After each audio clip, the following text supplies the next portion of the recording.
आंदोलन छेडण्यात आलेलं आहे। त्या आंदोलनाच्या प्रमुख मागण्या अशा आहेत की 2020 ते 2024 आलेला जो गावासाठी विकास निधी आहे त्याचा आम्हाला ताळेबंद अहवाल मिळावा।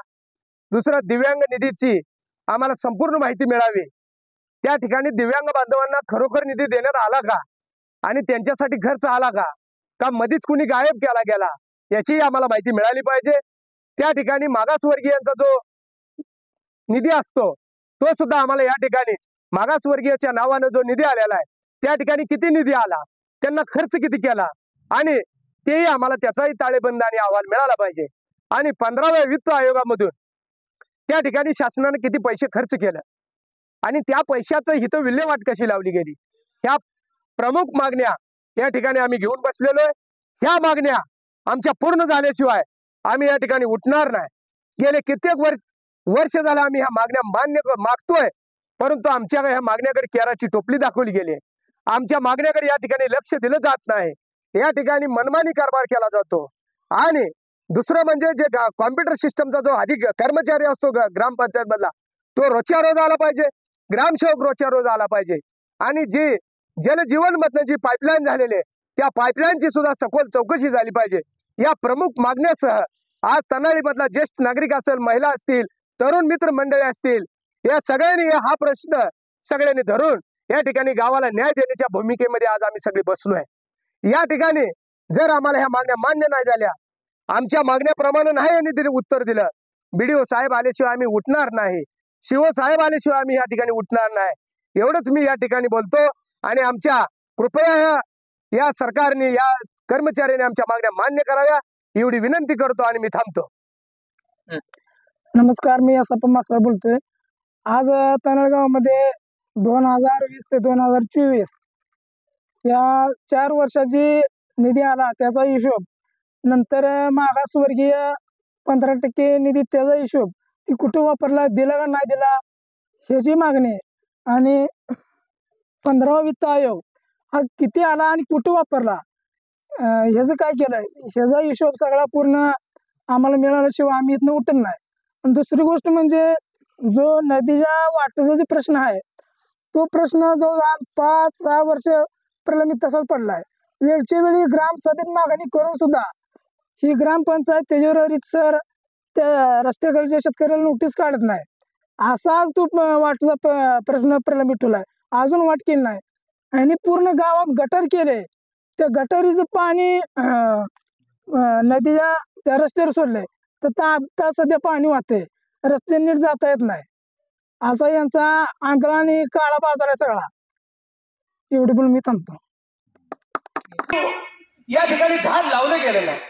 आज शासन म्हणतंय पर्यावरण वाचलं पाहिजे, आता ह्या तनाळीत पर्यावरण नाही का? या ठिकाणी एकाही झाडाची लागवड केलेली नाही, या ठिकाणी आरोग्याची नीट सुविधा नाही, या ठिकाणी जनावरांचा डॉक्टर येत नाही, माणसाचा डॉक्टर येत नाही। ग्रामसेवक विशेष म्हणजे ग्रामसेवकाची ड्युटी रोज येत नाही। एखादा पाहुणा जसा येतो तसा ग्रामसेवक या गावाला येतो आणि येणार 11च्या पुढे जाणार निघून। या ठिकाणी पूर्णपणे अंधाधुंद या ठिकाणी कारभार आहे, कुणाला विश्वासात घेतलं जात नाही। या ठिकाणी नागरिकांचं खूप प्रमाणात, मोठ्या प्रमाणात हाल होत आहे आणि सगळ्या नागरिकांनी सांगितल्यानंतर या ठिकाणी आम्ही या लोकशाहीचा मार्ग म्हणून आंदोलन पुकारलं। नागरिकांनी समस्या सांगायची नेमकी कुणाला? ग्रामसभा तुम्ही बघा, प्रोटोकॉल प्रमाणे ग्रामसभा घेतली गेली का? कुठली त्या ग्रामसभेमध्ये ऑडिट आहे का? त्याच्यामध्ये लिखावट आहे का?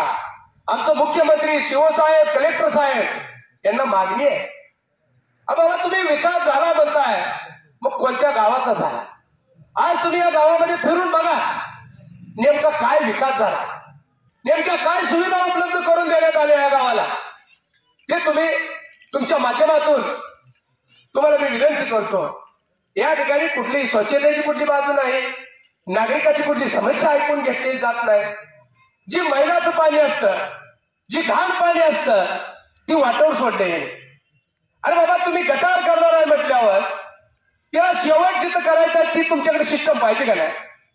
तर अशा पद्धतीने ह्यांनी अजिबात या गावामध्ये अजिबात कुठल्याही पद्धतीचा, तुम्ही कुठल्याही नागरिकाला विचारलं, आम्ही सोडापोटी किंवा त्याच्या कशाच्या विरोधापोटी बसलेला नाही. आम्हाला त्रास सहन होईना म्हणून त्याच्या विरोधात बसतोय. तुम्ही माता बहिणीला विचारा, पुरुषांना विचारा, जनतेला विचारा, बाबा ह्या ग्रामपंचायतचा कारभार कसा. एक जर माणूस चांगलाय म्हटला तर आमच्यावर गुन्हे दाखल करा, आम्हाला हात टाका. परंतु हे दिसत नाही. या ठिकाणी विकासाचा मुद्दा दिसत नाही, या ठिकाणी कुठलंही काम दिसत नाही. म्हणून आज आम्ही या ठिकाणी पूर्ण पोलकोल झाल्याशिवाय, पूर्ण गावाला हिशोब दिल्याशिवाय आम्ही या ठिकाणी उठणार नाही. आम्ही या गावासाठी जीव गेला तरी चालेल, परंतु हे गाव विकासाच्या बाजूने घेऊन जाणार, विकासाच्या दृष्टिकोनाने आम्ही हे घेऊन जाणार. एवढंच बोलतो आणि मी थांबतो. मान्य करा, मान्य करा, मान्य करा, मान्य करा, आमच्या मागण्या मान्य करा, मान्य करा, मान्य करा, मान्य करा. अरे कोण म्हणतोय देत नाही, त्याशिवाय राहत नाही, अरे कोण म्हणतोय देत नाही. त्याशिवाय राहत नाही. आमच्या मागण्या मान्य करा. मान्य करा, मान्य करा.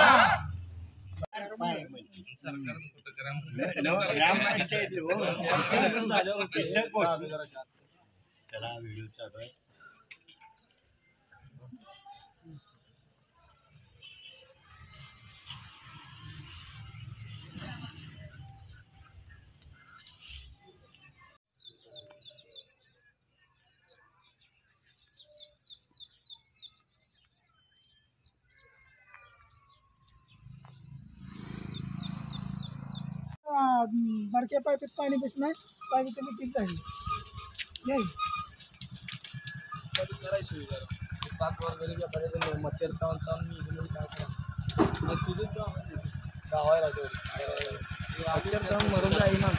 किती गाडी घेऊन